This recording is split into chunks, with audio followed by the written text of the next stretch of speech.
दिशा सालियानला न्याय मिळण्यासाठी शिवसेना आमदारांचे मूक आंदोलन. मनीषा कायंदे म्हणाल्या, राजकीय रंग नाही. दिवंगत अभिनेता सुशांतसिंह राजपूत याची माजी मॅनेजर दिशा सालियान मृत्यू प्रकरणाची आता पुन्हा एकदा चौकशी होणार आहे. दिशाचे वडील सतीश सालियान यांनी मुंबई उच्च न्यायालयात याचिका दाखल केली आहे.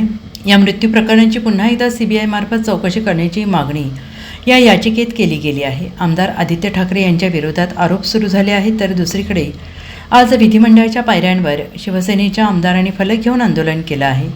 दिशा सालियान मृत्यू प्रकरणाची CBIकडून सखोल आणि निष्पक्ष चौकशी झाली पाहिजे या मागणीसाठी आज शिवसेना आमदारांनी विधानभवन परिसरात फलक झळकावत मूक आंदोलन केलं आहे. या हत्येत दिशाच्या वडिलांनी काही लोकांवर संशय व्यक्त केला आहे आणि ही अतिशय गंभीर बाब. दिशाच्या कुटुंबियांना न्याय मिळालाच पाहिजे अशी मागणी शिवसेना आमदारांनी आंदोलनादरम्यान केली आहे. दिशा सालियान हिच्या वडिलांनी हायकोर्टात धाव घेतली आहे. दिशा सालियानला न्याय मिळाला पाहिजे असे आमचे म्हणणे आहे. माजी महापौर किशोर पेडणेकर यांचे नाव येत आहे.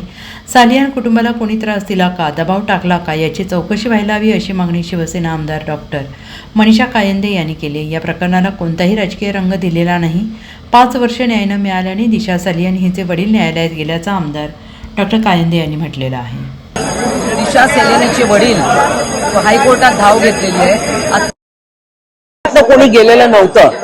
आम्ही कोणाचंही नाव घेतलेलं नाहीये. आम्ही कोणावर नाहीये.